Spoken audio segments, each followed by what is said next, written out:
me, the greatest jobs president that God ever created. I tell you that. Islamic terrorism is eating up large portions of the Middle East. They become rich. I'm in competition with them. They just built a hotel in Syria. Can you believe this? They built a hotel. Had some big successes in the business world, but you've also had some big failures. And let's go straight. No, I don't think I've had big failures. Donald Trump has always been very, very successful. And so when you say failures, I don't think I've had failures, but let's go ahead. Ask me about a couple. Okay, Trump hotels and casinos filed for bankruptcy protection 3 times in 6 years. Okay, let me explain it to you. Very simple. Isn't that a failure? Not really. I mean, look, it worked out very well for me. It was very successful. I then levered the company. I took it public. So I had a relatively small piece of the company. And what happened is Philadelphia. Wait a second, you were chairman of the board. Excuse me. You were chairman of the board. I was chairman, but I didn't run the company. I had nothing to do with running the company. Management ran the company. You were paid $2 million a year. Excuse me. I didn't run the company. I'm just telling you. So what were you paid $2 million a year for? Excuse me. Because of my genius, okay?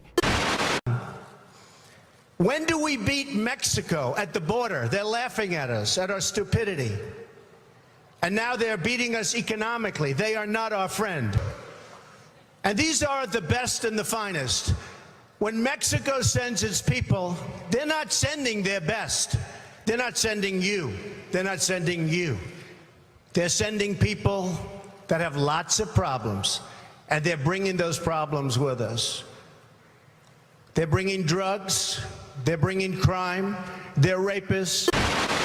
I can just say this. More people are in this country right now illegally than ever before. I will build a better wall, and I'll build it for cheaper, and Mexico will pay, if that's your next question. Yeah, how do you get Mexico to pay? Because they are ripping us left and right. But Mexico. how do you make By the them way, pay? I love the Mexican people. Many Mexican people work for me. Many Mexico people I do business with. They purchase things for me, like apartments, et cetera, et cetera. I have great relationships with Mexico and with the Mexican people. I love the Mexican people. I love their spirit. Our current president came out of nowhere. Came out of nowhere. In fact, I'll go a step further. The people that went to school with him, they don't even know, they never saw him. They don't know who he is. I have no record. Can't be criticized. Wonderful guy. He's a nice man, but there was no record, nothing to criticize. He didn't go in wars. He didn't go in battles. He didn't beat this one, that one, have enemies all over the place. Nobody knew who the hell he was. If the state of Hawaii says this is official, he was born in Hawaii on this date, here it is, why do you deny that? A lot of people do not think it was an authentic certificate. How can you say that if this... You won't report it, Wolf, but many people do not think it was authentic. His mother was not in the hospital. There were many other things that came out, and frankly, if you would report it accurately, I think you'd probably get better ratings than you're getting, which are pretty small. A presidential candidate. Any concern that being a presidential candidate could be bad for business? It could be. I mean, I really don't care. Most corporations steer clear of politics because they know that by taking one side, they're going to alienate half of America. As a businessman, does it make business sense to be so outspoken? Doesn't matter to me if it does, if it doesn't. You do know Hillary Clinton. You've said you've liked her. You got along with her well when she was New York Senator. Thank you all so much. Personally, what do you like best about Hillary Clinton? I get along with Clinton? everybody. That's what we need. We need somebody that can, but they'll do what I tell them to do. Words are weapons. So you have to have some form of collegiality if you're president of the United States. I get along with everybody. Okay. I get along with the Chinese. By the way, people think I don't like China. I love China. I sold an apartment for $55 million to a Chinese gentleman. Let's start by talking about the Pope. There's a big debate in the Republican Party now about what role things he says should play. You've spoken favorably about him. He's talking this week about the environment. Should a potential president listen to what the Pope says about global warming? Well, I'm not so sure. Look, I have a lot of respect for him. I think he's really a terrific person. I love his stance. He's so different. He's very refreshing. But I think you want to listen to science. You want to listen maybe to your own gut, maybe your own experience. I'm not sure you have to necessarily listen to the Pope. Look, it's not a question of instinct. I feel very confident. I went to the Wharton School of Finance. I was a good student. It's like one of the hardest schools in the world to get into. I then do a book called The Art of the Deal. It's the #1 selling business book of all time, or just about. You may say, oh, there was one that sold 2, but, you know, just about. It's still in the schools, everything else. I then do a show called The Apprentice. In the meantime, I build this incredible empire. It's got a tremendous net worth, very little debt. And then I hear some pundit or some person say, he doesn't deserve to be on the stage with a senator. The senator is nothing. And I'm not saying, or senators are nothing, I'm saying certain people are zeros. But what makes you think that you can do a better job, especially when you seem to have quite a thin skin? You get very upset when people make fun of you. Well, no, I don't get upset. Donald Trump is here tonight. The White House Correspondents' Dinner in 2011. Donald Trump had fought a bitter campaign demanding to see the president's birth certificate because he doubted that he'd been born in the US and thus even qualified for running the country. That night, the president got his own back. No one is prouder to put this birth certificate matter to rest than the Donald. And that's because he can finally get back to focusing on the issues that matter. Like, did we fake the moon landing? I was at the White House Correspondents' Dinner in 2011 when you were the butt of President Obama's jokes, and it was very funny, but you weren't laughing. You were sitting there scowling. You couldn't take the joke. Okay, no, you're wrong about that. I loved it. I absolutely didn't look like it. You're wrong. I was watching you. Excuse me. I had 5,000. Well, I didn't know how to act. Do I smile? Do I laugh? What am I supposed to do? I had every camera in the world on me at the time. And I said to my wife, I tapped her on the knee and I said, do you believe it? This entire speech is about me. I can't believe it. I loved it. Donald Trump is now threatening to sue the network Univision after they pull the plug on their Spanish-language coverage of the Trump-owned Miss USA pageant. I love the Mexican people. 2 waiters came up to me tonight. Mr. Trump, we love you. I said, where are you from? Mexico. I said, that's great. I love you too. I do. I love Mexico. I've had tremendous relationships with people in Mexico. But I said, we need a strong border. I said, we need a wall. Are you not more concerned about them than you're concerned about illegal immigrants coming in here and I'm concerned about everything. I'm concerned about the country. Our country's going to hell. You're for the Second Amendment. Do you have a gun? I have a license to have a gun. Yes, I do. Do you own one? Yes, I do. Do you use it? Gun range? It's none of your business. It's really none of your business. So you will release your financials on time? Yeah, I think we're gonna have it on time. In That's fact, 8 days from now. Excuse me.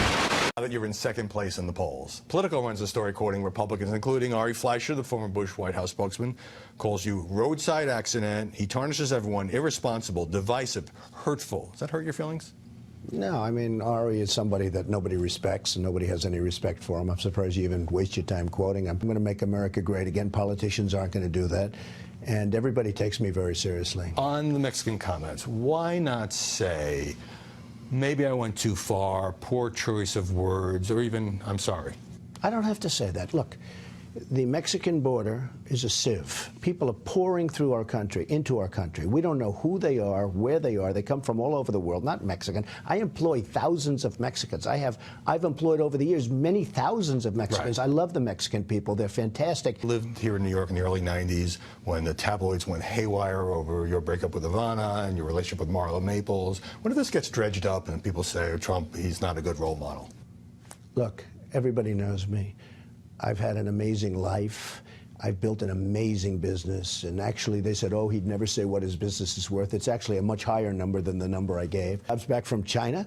I'm going to take jobs back from Mexico. By the way, Mexico's the new China. Mexico is killing us. What are we doing? We're losing our base. Our GNP is, think of it, it's less than zero.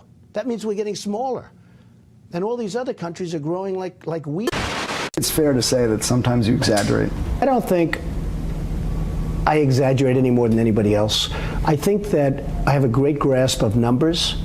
I have a great grasp of values. I'm worth many, many billions of dollars. Either. Would you like David when Cameron, it was brought up, would you like him to withdraw the particular comments that you're stupid, divisive and wrong with your view about Muslims? Well, number one, I'm not stupid, okay? I can tell you that right now. Just the opposite. Number two, in terms of divisive, I don't think I'm a divisive person. I'm a unifier. Unlike our president now, I'm a unifier. I don't care about him. I mean, it doesn't make any difference to me about him. Let's see how he does. I mean, let's see if he's a good mayor. Are you offended by what he says? Yeah, I am, because he doesn't know me, never met me, doesn't know what I'm all about. I think they're very rude statements, and frankly, tell him I will remember those statements. They're very nasty statements.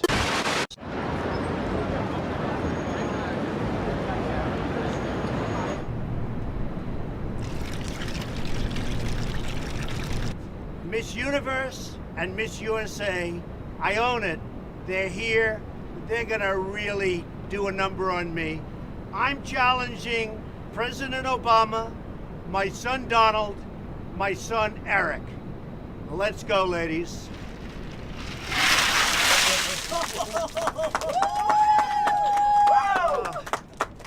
What a mess. Without the loss. You know who owns the New York Times? Is that Carlos Slim?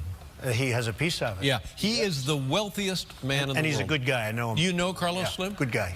How much money is that guy worth? He's got a lot of money. I don't know what it is. It's got to be like 100 billion. Under siege, yes, 60 billion or something. Oh my God. Under siege, but that's okay. And what is it? It's none of my business. But what are you worth? A guy like you.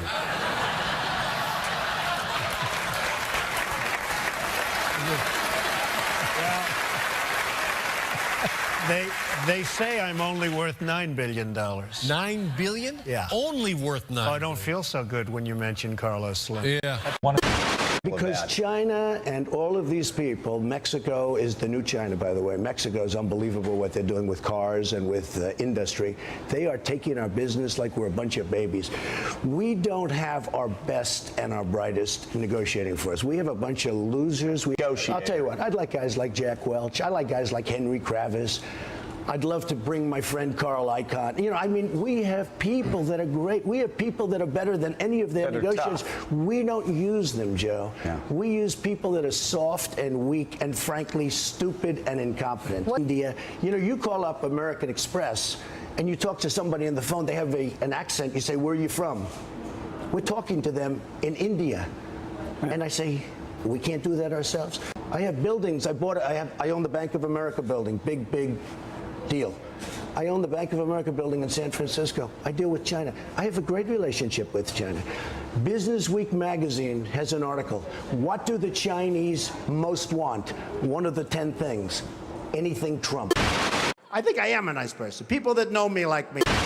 What they did, Jose, is a total default. They signed a 5-year contract with no outs, and they said, oh, well. And by the way, Univision called me, and they apologized for what they're doing because they felt so stupid.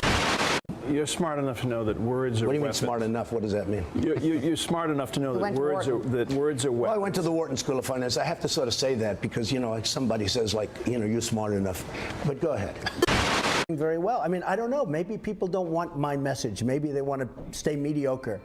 And if they do, they should put a politician in office because that's what's going to happen. But, I mean, we live off Chinese manufacturing, whether we like it or not. That's because when you say we, you are stupid. It has not been easy for me. And, you know, I started off in Brooklyn. My father gave me a small loan of $1 million. You've called women you don't like fat pigs, dogs, slobs, and disgusting animals. Your Twitter account... Only Rosie O'Donnell. No, it wasn't.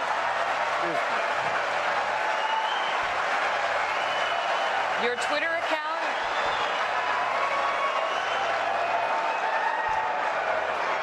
Thank you. For the record, it was well beyond Rosie O'Donnell. Yes, I'm sure it was. Well, I just don't respect her as a journalist. I have no respect for her. I don't think she's very good. And she starts asking me all sorts of ridiculous questions. And, you know, you could see there was blood coming out of her eyes, blood coming out of her wherever.